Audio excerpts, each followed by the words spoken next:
Hello and welcome to the Lehigh Valley Food Podcast. My name's Tim and welcome to Season 2. With me today, I have Jacoby and we have Local Mama Catering. Do you want to introduce yourself? Hi guys, my name is Beth Raynock. I'm the chef and owner of Local Mama Catering here in Bethlehem. Awesome. Well, pleasure to have you on, Beth. Thank you. So this preamble, you already talked about it a little bit.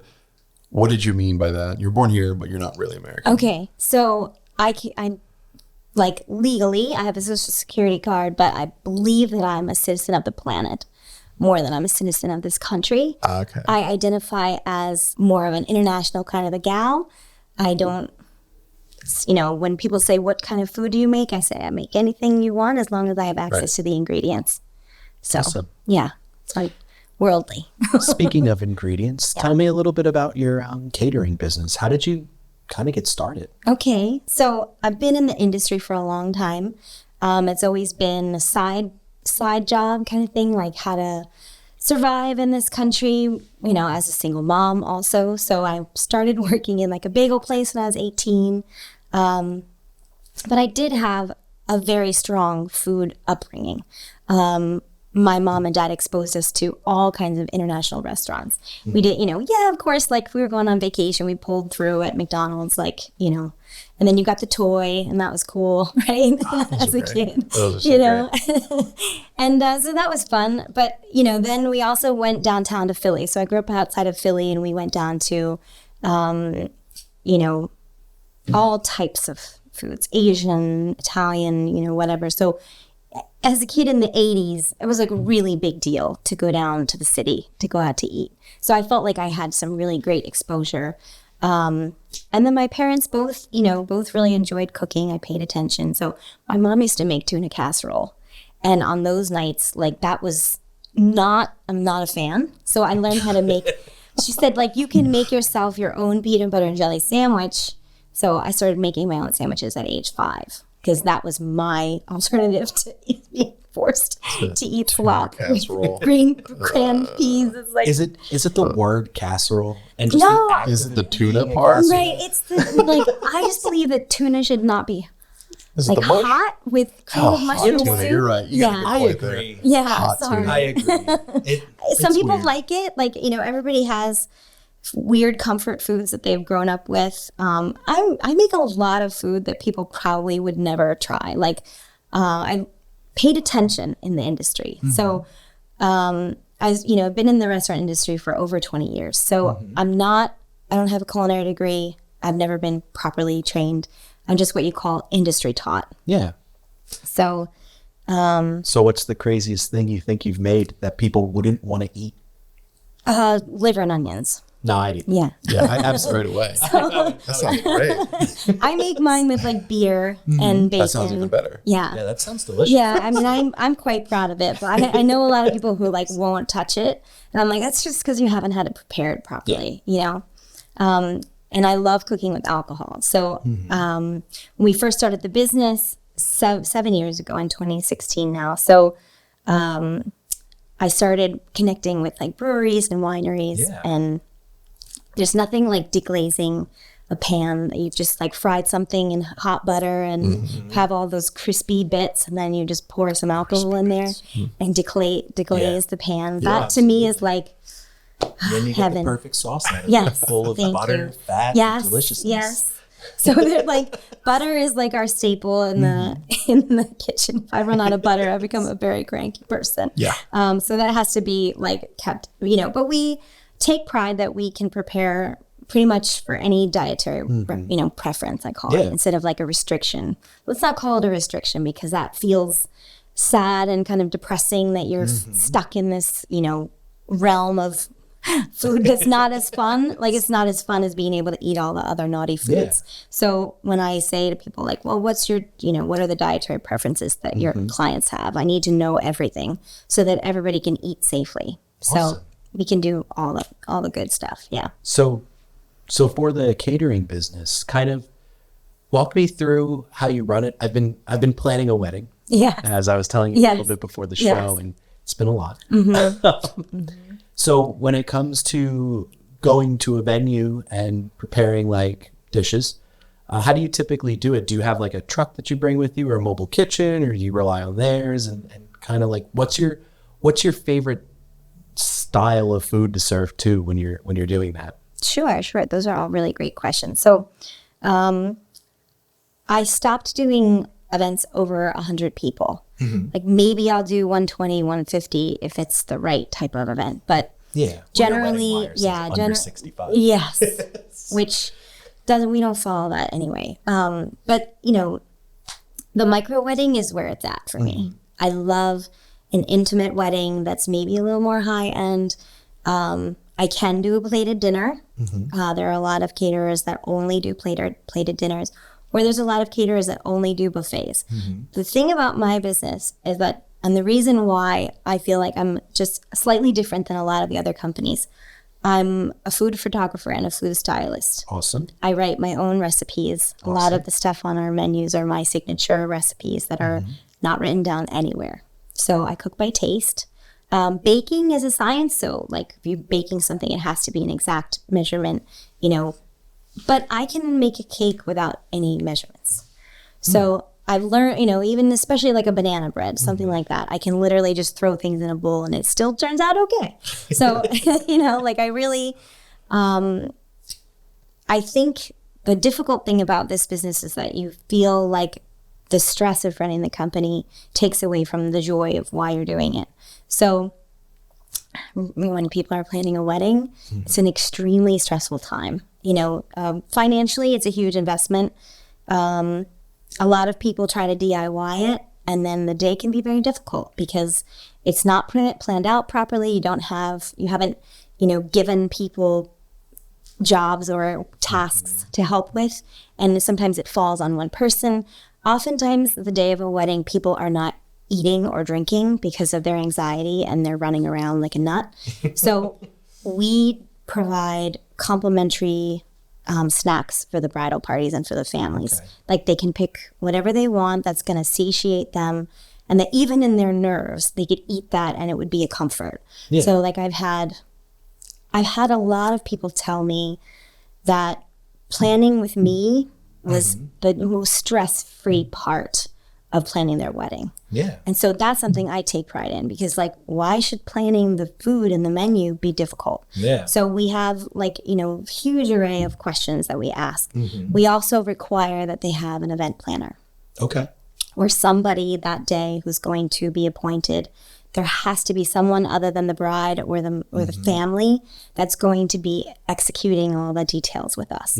So in the absence of that, it can be rather chaotic. Oh, I know. Yeah. So we actually, our business started shooting weddings. Oh, wow. And when COVID hit, we kind of switched gears a lot. Yeah. Okay. So is that how you guys began? Yep. We began actually. So we started, James was actually our first client, oddly enough. Yeah. That's awesome. Yeah. That's awesome. And through that, we met a wedding planner and a photographer who brought us on a bunch of weddings, introduced us to a bunch of people, and we did a lot of that. Being in the business that I'm in, and the wedding industry is only one part of what I do. So food styling, meal planning, I do cooking classes also. Nice. So I do it for kids or for adults, and I do like demos, chefs to table experiences and things like that. So I really try to cover the gamut. Yeah. I've even done like restaurant takeovers and pop-up dinners. So, if you are in a field with a wedding and you have to bring everything with you. So you have to bring your tent, your grill, anything. And then oftentimes I'll say, well, we're going to gear your menu towards what kind of facility is available to us. Absolutely. So I'm not going to say you can have a fried food on your menu if I don't have access to a fryer. Yeah. Well, I don't fry. I typically don't fry food. I typically air fry. I just turn my convection oven up to 500. There you go. Yeah, and then everything is crispy, and it's basically the same thing. So it's just less grease. Yes, right. So it's lighter, and it still has the same effect. Yeah, absolutely. Getting the sillier questions. You said for the bridal party, you give them like specific snacks, right? Oh, Or not yeah, specific snacks, like but like whatever a they complimentary request. snack, yeah. Is it whatever they request? Or- Yeah, it's really funny, the requests that we get. Do you want to hear some So of them? I would love to hear it. Give me your top 5 Okay. weird bridal party Okay, requests. so for the dudes, Yeah. like the dudes really want like something carb, right? They're already like, maybe they're drinking. So Give me a lasagna. well, like, so I don't allow them to have any, because I'm like, you are not allowed to get my food on your suit. Right. Your bride will kill me. Right. So like I've had a groom say like, can I have like the rolls from Texas Roadhouse with the cinnamon honey butter? And I'm like, good absolutely. And that's like so comforting. It's soaking up the alcohol, whatever they're enjoying before. I've done like for the brides, someone asked me to fill raspberries with chocolate. So we took a piping bag and we took chocolate ganache and we just inserted raspberry, the chocolate into the raspberry, and they're delicious. I bet that took forever. No, it wasn't that bad. Huh. It wasn't that bad. Yeah. I mean, it's just a little like, it was a little, I would say tedious, but it wasn't like 3 hours later because we're only giving them a small portion, and then, so the really fun thing about what I do is that I've never made the same menu twice. Okay. Never. And I don't have any pricing on my menus because market prices are subject to change. Right. So, and this is another really important policy that a lot of companies, because people are in business, you don't want to lose money, right, as a business owner. I got married a week and a half after 9/11 when I was very young. Mm-hmm. I was like 21. And because of that, a lot of our guests could not attend the wedding. So I said to the caterer, hey, like we lost a third of our guest count. Can you please reduce our bill? Nope, absolutely not. I've already, everything's in place. I have staff.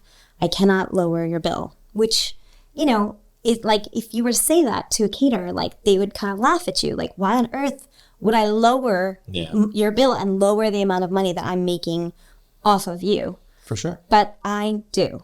So a week and a half before before your event, I get your final number, and you don't pay for guests that are unable to attend. So people really appreciated that during COVID. During COVID, things shifted so much. I got a letter from the governor at the time saying that we were a necessary business, and we shifted. We were I have to feed people. I lost 40 grand. All of our spring events were canceled or whatever, right? If people hire us, instead of losing their deposit, I just let them credit it towards the next event. Yeah. So it's not lost money. It's just that they're not going to use it for that. They're going to use it for something else. Right. So, it happens. It happens. Things get canceled. Things shift. So I really don't believe in doing that to people. Let's just say that. No, It's good practice. That's Yeah. good practice. Yeah. I mean, so you're building a relationship with your clients. You want them to trust you. You want them to feel confident that you're not going to hurt them financially or destroy their wedding day, right? By your mistakes or your, whatever. So you really do the best that you can. There's a lot of things sometimes that go awry that are completely out of our control. And then you just have to shift and, try to pull everybody together and, make it happen. So sometimes it pours rain, you just have to roll with it. So no, for sure. Yeah. But no, the wedding industry is just one part of what we do. Mm-hmm. I would much rather do a private dinner for 8 people than do a wedding, hands down. I've bought for my dad, my stepmom, I buy them a lot of gifts where the chef will come in or go on. Oh, like an experience? Yeah. That's awesome. Yeah. It's a great they gift. Like that kind of stuff. Yeah. So it is a lot of fun. Yeah, it really is. I mean, some people say I'd rather have you gift me an experience than have something tangible that, No, absolutely. Yeah, that you could lose in a fire, So, Right. Yeah. So the reason my business is called Local Mama Catering Company is I love sourcing locally. I have a lot of friends in the industry, the farmers, from my mushroom guy to, even sourcing, local beer for recipes and stuff like that. So, Awesome. Yeah. Very cool. Yeah.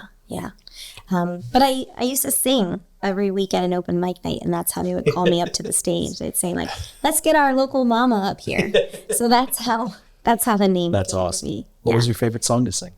Oh gosh, no pressure. Yeah, which one do you crush at? And can you sing it right now? Yes, yeah, no. Somewhere Over the Rainbow, but I do it in this in a style of this woman named Giovanna Steele. So I'm a white woman, like through and through. If you look at me, I'm like pretty pale. Why haven't I gotten any tan yet? I don't know. But especially if I've been like, at an open mic night and I've been throwing back a few drinks and I'm more relaxed, I have pretty good pipes, I'd like to say. There you go. I'm like singing. So on social media, I'm singing Local Mama, and you could see these like ridiculous home videos that I make, and that's as far as I've ever gone. Nice. Yeah. Nice. Yeah. Yeah. So, do you have any favorites that you've catered? I'll say favorite venues or people you've catered. Was like a good time, and like, have you ever had a terrible one? What's like the worst one you've ever catered at? There are some clients that have really tried to destroy me. They don't want anybody to hire me again. They just blast bad reviews, and it happens. It happens to everybody. You're going to have. There are people that you cannot make them happy. Absolutely. No matter who you are or what you do, you cannot make them happy, and that's okay. That's who they are. Yeah. And so after that, I started interviewing clients. So I have I have questions that I ask people to see if we're a good fit for each other. Because, one, you have to be able to financially handle the investment of hiring a caterer. Yeah. And second, how do you handle stress? Who's going to be my contact? What are your dynamics in your family? You know what I mean? So I need to know if your family members are reasonable people. Are they going to try to make my life harder also?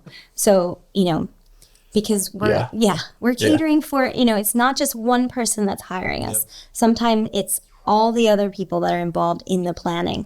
I grew up in a helicopter kind of environment, as that's more of a modern term. But when I was getting married, I wanted to have when I was younger, I wanted to have a bonfire, like a pagan bonfire in the middle of a field with a potluck. It's kind of cool. And I was going to be barefoot and just music and right? I'm a fan. Right? And my grandmother and my mom were like, we've been planning a wedding since you were born. Oh, so you have, and they're Italian, you have no choice.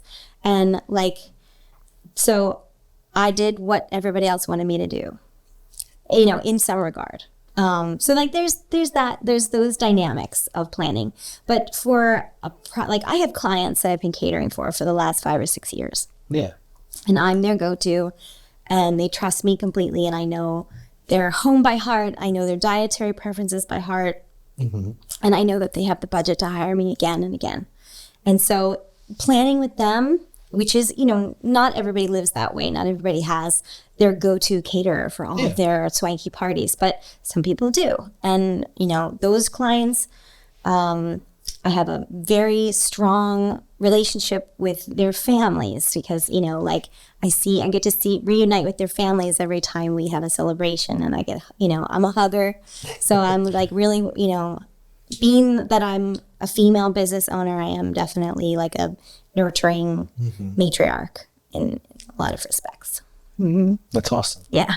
I'm so grateful to be here. This was really nice talking to you guys. And I really tried to keep it PR as clean as possible. It's been an honor to talk with you guys. Thank you very much for having me here. Well, thank you for coming on. Yeah. And it's been an honor having you here. Thank too. you. Thank you. It sounds like you love what you do. Yes. And it sounds like everything's delicious.